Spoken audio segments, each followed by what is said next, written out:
Welcome to KIRSTIcast, the show where we hope to illuminate, entertain, and engage our listeners, helping them create the life they want. I'm your host, Kirsty Manna.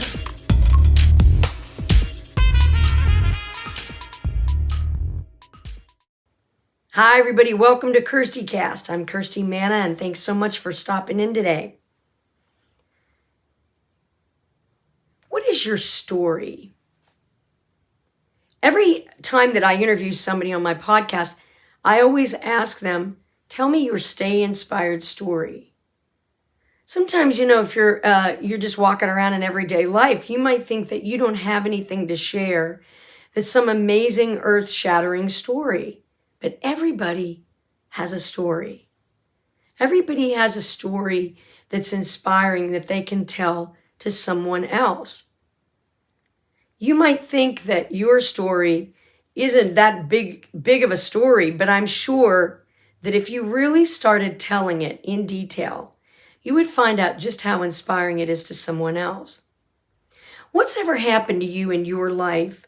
What person have you ever met? What song have you ever heard? What place have you ever been that's been really, really inspiring to you?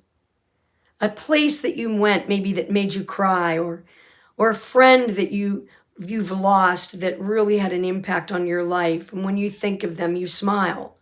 That's your stay-inspired story. I challenge you to find your stay-inspired story in your heart and tell it to at least one person this week. Don't worry. They're going to be inspired and they're going to listen. Because if they love you, they're going to want to know more about you. And that story is going to tell them a really, really important thing about your life. Hope you're going to tell your story to somebody this week. Hope you're going to stick around for the Shiro Spotlight. We're going to be right back.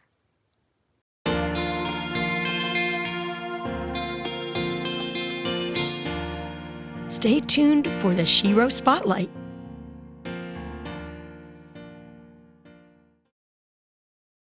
Hi, everybody. Welcome back to KIRSTIcast and back here to the Shiro Spotlight. I'm really excited to have this artist on the show today. She's somebody that I actually hired to sing demos for me and fell in love with her as a person and with her voice, and just really excited to have her on the show, and she's going to tell us all about what she has going on. So let me tell you a little bit about her. She hails from Raleigh, North Carolina, and she lives here in Nashville, Tennessee. She's a rising country rock artist, and she's known for her distinctive raspy tone, which I can appreciate as I share that with her.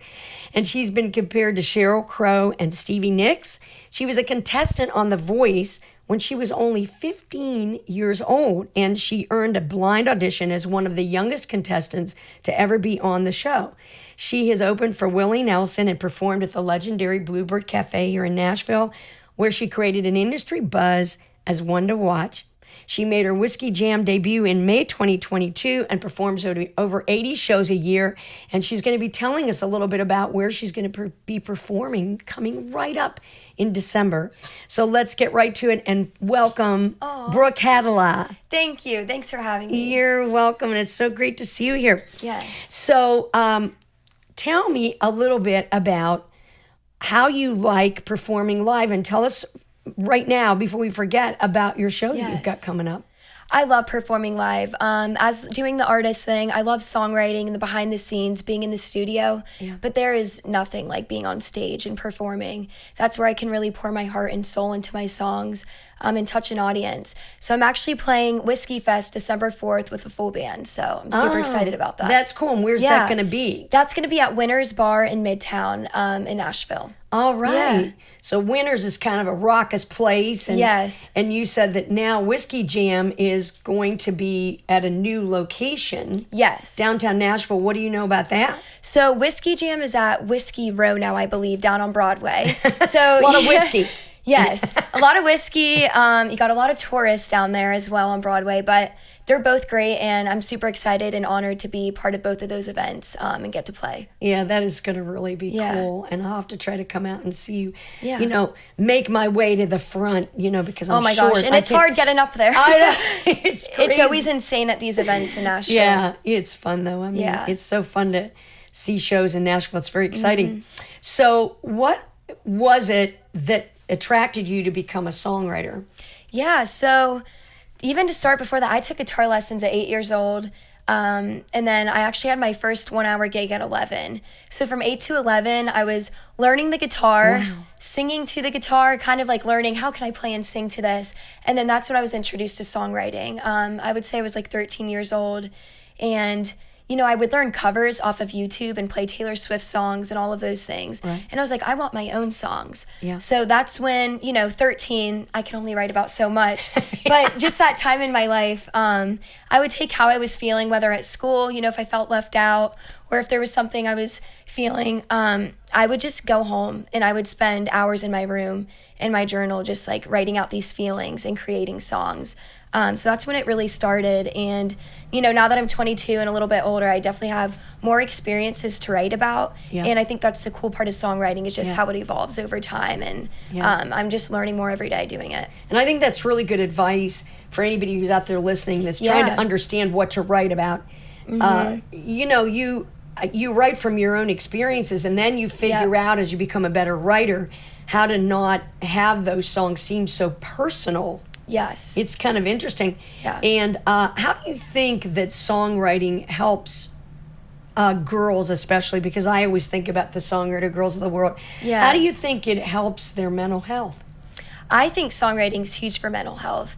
And I kind of liked what you said about songwriting. Sometimes you put pressure on yourself about what do I write about? Yeah. And I think the cool part of songwriting is you just can lay it all out there. And I think sometimes it's hard to talk to people about your feelings. And that's why I like to pour it into songs. And I just think that, you know, being emotional and being real in your music is huge because so many, whether it's females or males out there, can relate to that. And I think that music just, it shows that emotion, and it's really real and vulnerable for artists to put out music that of things they've gone through. Right. And I think too that songwriting can really be healing to somebody. Like if you have a bad experience in your life that you need to share, you've had loss or something like that, or they can relate to it. Breaking up with a boyfriend, whatever it is, somebody else can relate and can really find some healing in that. So tell me a little bit about what it's going to be like for you in 2024. What are some things you want to work on?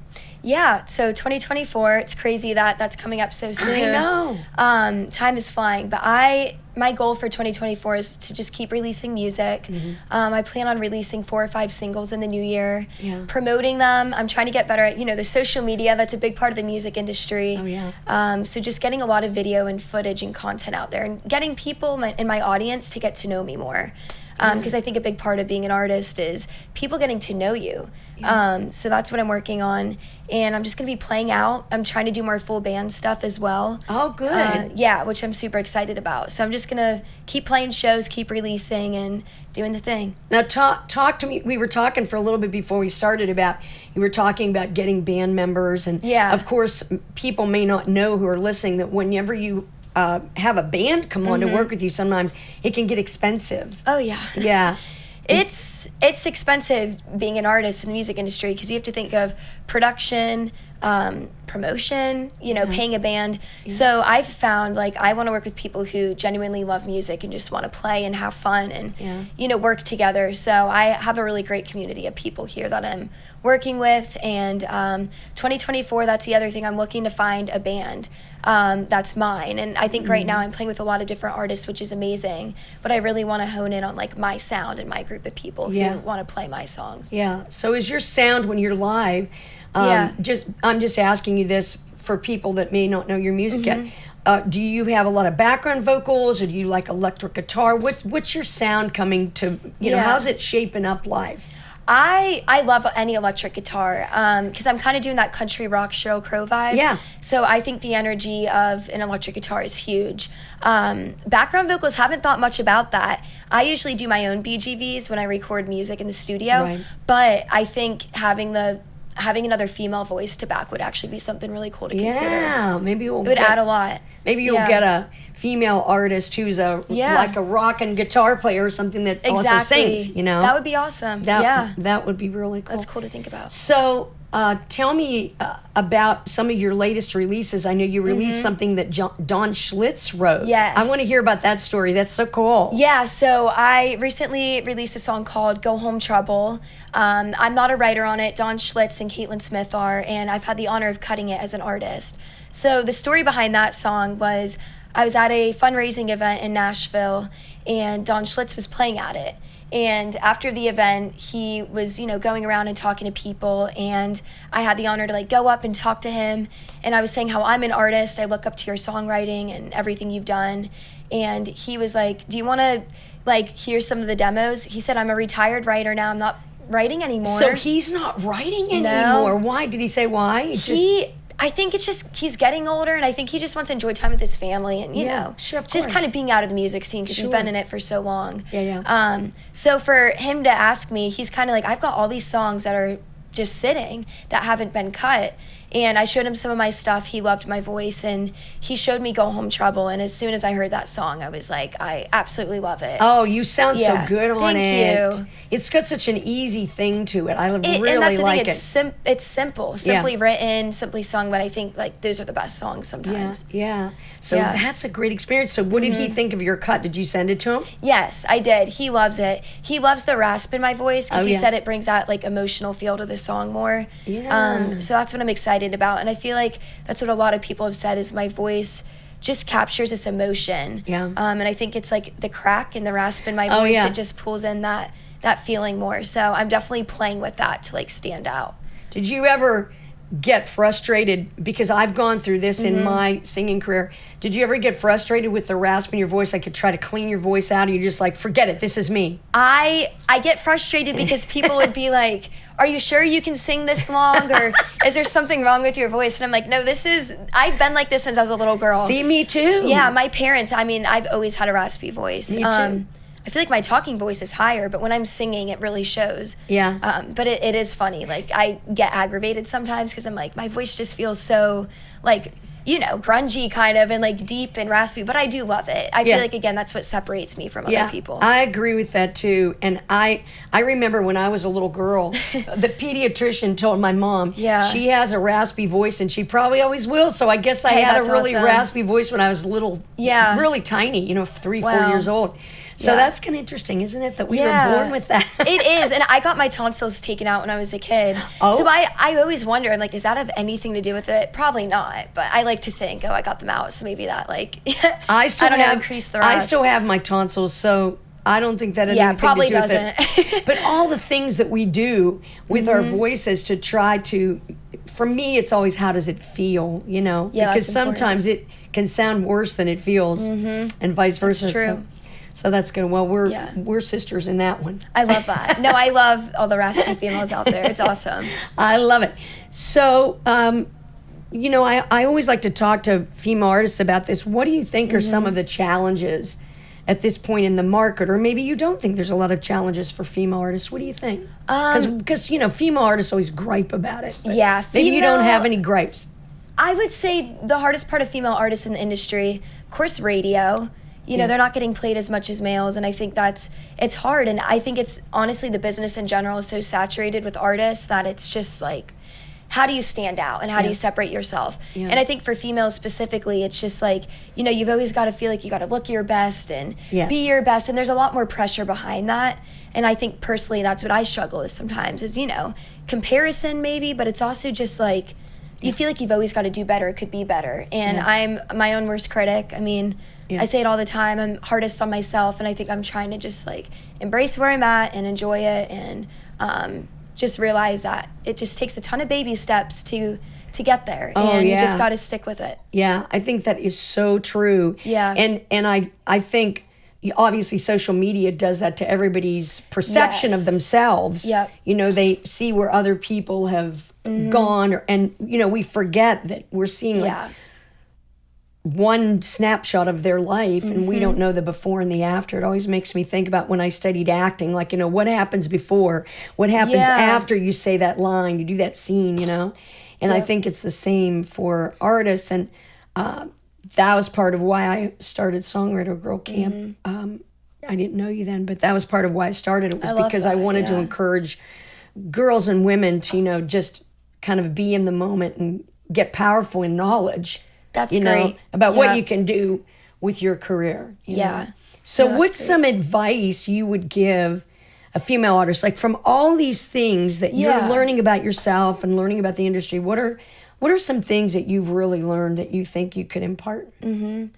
I would say, I mean, it's what everyone says, but I genuinely mean it. Like, stay authentic to yourself. Because right to left, you're going to get people telling you should go down this way or do this path or sound like this or look like this. And I think at the end of the day, it's like, how are you going to be happy and truly enjoy yourself in this business if you're not yourself? Right. So I would say authenticity and then just sticking with it. I also am a big believer that like doors shut for a reason, doors open for a reason. And I feel like you need to appreciate the doors that close because it brings you to the right door that'll open down the road. So just sticking with it and staying true to who you are, That's really good advice about the door thing. I like that. Yeah. And also the thing about authenticity, you know, how do you tell somebody to be authentic? Because being authentic also comes with maturity, confidence, age, all those things, you know, don't you think?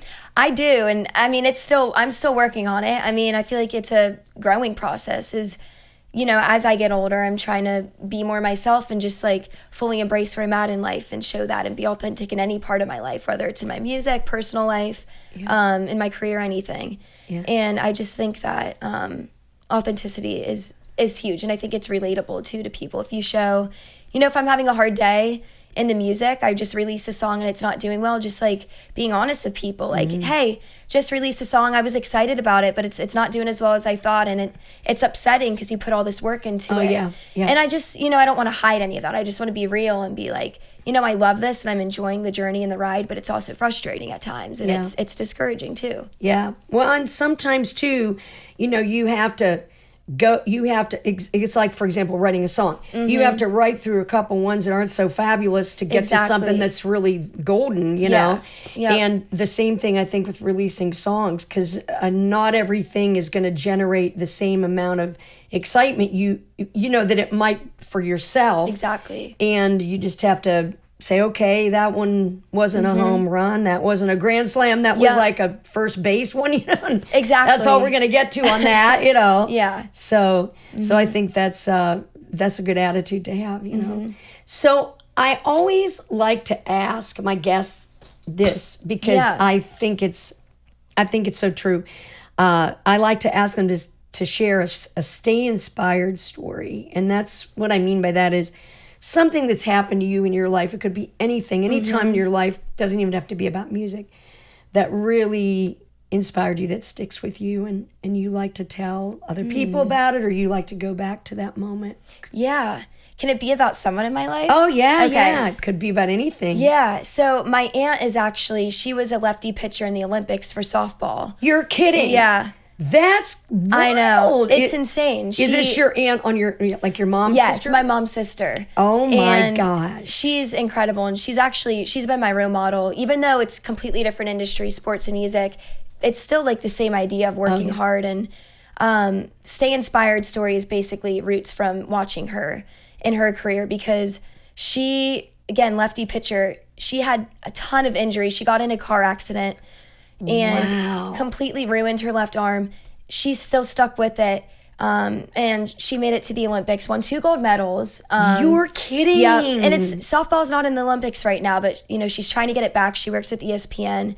She's doing all these incredible things, but I just see her story and I'm like, she had a lot of things get in her way that she could have given up in that moment and stopped and been like, this is too much, but she kept going. And she always tells me that. She's like, Brooke, just keep going, keep working at it. You know, it can feel like your whole life or world's ending at some moments in time, but you have to think ahead and think what could be. And I look at that in my music career, you know, like who knows what will happen, but I truly am just gonna like embrace where I'm at and be hopeful about the future. And instead of worrying so much about what if this doesn't work, or what if, instead of what ifs, I want to think about what could be. That's great. And I hear like 5 song ideas in there. You should write a song about your aunt. I was thinking that I have yet to write that. So you should do that. That would be so great, you know. Oh, I love that story. That's so funny. And I said something about baseball. I had no idea. Yeah. That your aunt was a sports lady. It's awesome. It really is cool. Does she live in Raleigh too? Or? She's in Tampa, Florida now. Oh, yeah. Nice. But she travels all over because she's working with ESPN and doing a lot of different like broadcasting events. But wow. What's her name? I'll have to look her up. Michelle Smith. Michelle Smith. I'll check her out. That's so cool. Yeah, she's great. Well, I'm glad you shared that with us about her. That's exciting. So I always ask my guests, what is your power word or power phrase? Yeah. Ooh, my power word would be passionately. And I think I say that because I like to think about anything in life, I want to do it passionately. Yeah. I just feel like if you really love something and want to get better at it, you have to do it with passion. Yeah. And especially in the music business and how I see it in my career, it's not going to be easy, as you know. It's like there's going to be hurdles, but what I have to do is just stay passionate. And I think that can take you a long way. Yeah, that's really, really great. Thank you. So if you could be on a dream tour. Ooh. Let's go big here, girl. Yeah. What would it be like? What would it look like? You could talk about your shoes, your costumes, your set. Wow. Your opener, who's your opening act, all that kind of stuff. That's the dream. Like, honestly, people ask me, like, what's your goal as an artist? It's like, it's to tour. Yeah. A world tour. That sounds insane because, like, but you never know. That's how I see it. If I'm dreaming big, like, I love traveling for one, and I love music. So putting those two together is just, like, the best thing ever. But yeah, a world tour would be the goal. And it would just be a band of people I love, so it feels like I'm on the road with family and friends. Oh, that's cool. I would want, my family on the bus, like that feeling where it just feels like a big community of supporters. Yeah. When it comes to wardrobe, oh my gosh, I could go on and on. And like, that'd be so fun. I feel like my look, I'm still trying to figure that out as I go, but I think my brand is kind of, since it's country rock, I love leather. Mm-hmm. So I was thinking if I was ever on tour, having like an array of colors of leather jackets and wearing like a different one every night. And it could be coordinated with your guitar or something. Yes, that too. So you need a couple of really good sponsors. Yeah, I do. Taylor. That is cool. So that would be awesome. For sure. I think that would be the absolute goal, and just getting to play music and touch people. Yeah, that's really great. You should try to get in touch with some of these bookers that book these festivals over in Europe. I know. I love Europe. That would be so cool to play over there. You should look into that. That might be something you could get into next year. That would be cool. Yeah. Well, tell me, what are you grateful for today? What is something you're thinking about as we're going into Thanksgiving? What do you think? I'm thankful for, you and supporters of my music, honestly. Like, welcome. I think about driving over here and just, like, getting to do rights. I'm thankful that I have a community of people in Nashville that I can, like, trust and get to do music with and have fun with. And, I'm just thankful for the community I've got here in Nashville. That's really great. We have a really great heart. And, thank you. And you're really fun to work with. And I hope anybody that's listening out there, if they ever want a great demo singer, but we want you want to go beyond just being a demo singer. You want to be a household name, and you want to be somebody who's really touching people with your music. And so where can people find your music and your latest song? So my latest songs are on all streaming platforms, Spotify, Apple Music, all that good stuff. Yeah. Brooke Hatala, Brooke with an E, and then Hatala. Everyone, is like, how do you spell that? So Hatala. And you can find me on Instagram, social media, all under Brooke Hatala. I think that's like you're wearing a hat. Hatala. Hatala. Yeah, exactly. I just tell people it's hat and then ALA at the end. Yep. That's really cute. I like it. Thanks. So what are you going to sing for us today? I'm going to sing a song I wrote called Feeling My Way.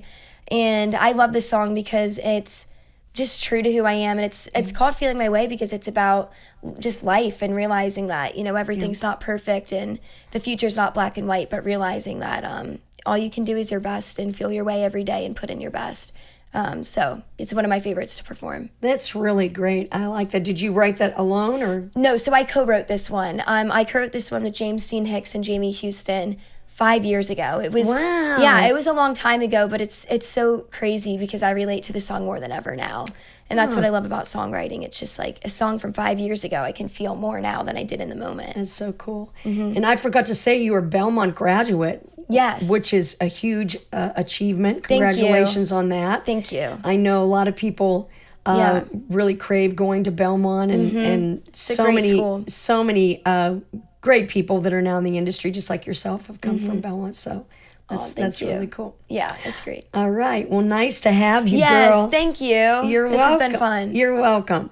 And everybody stick around. We're going to be right back with Brooke Hatala's song. You're my hero, more than a hero, and I look up to you every single day. Every day, my celebration, my inspiration is to be like you, but in my own way. You're my hero, more than a hero. I've spent years of self-discovery learning how to live a successful creative life. That's why I created my course, Spark Your Creativity, the Steps to a Successful Creative Journey, to help others discover their own potential. Your creative journey never ends. So why not invest in yourself and sign up for my course today at KIRSTI.com. See you on the journey.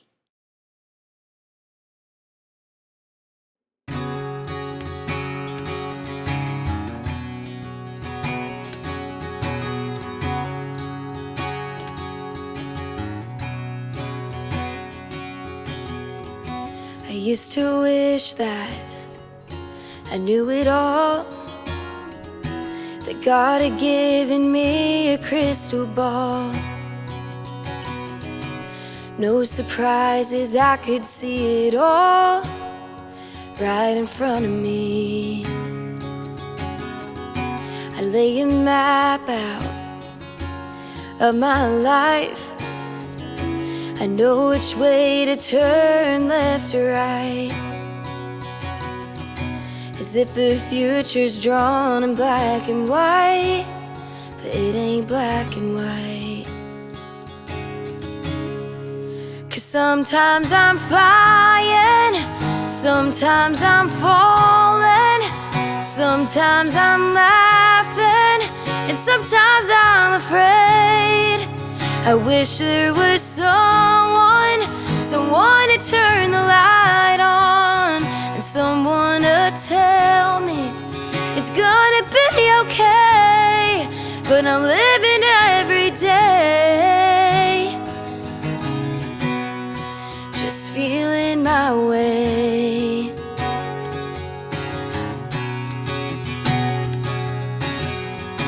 I make mistakes and I make them good.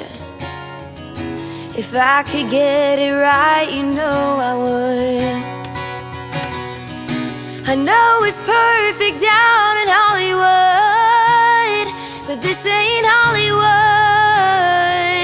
No, 'cause sometimes I'm flying, sometimes I'm falling, sometimes I'm laughing, and sometimes I'm afraid.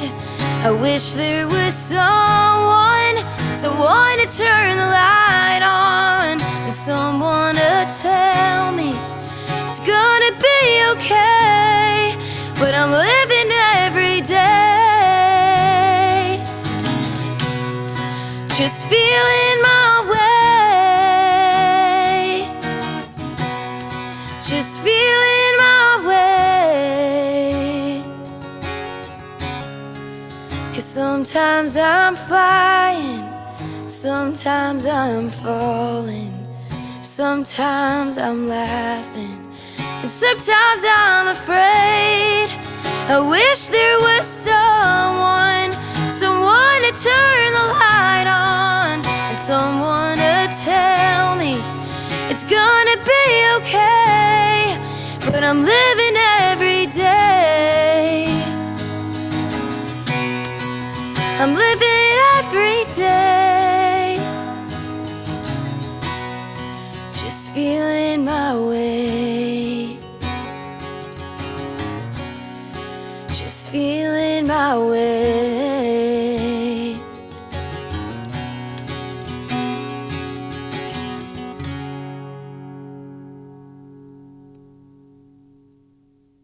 Thanks to everybody for checking out KIRSTIcast and for being with us here today. And a very special thank you to my Shiro Spotlight guest, Brooke Hatala. Don't forget to check out all of her music and watch for her tour dates because she could be coming to a city near you.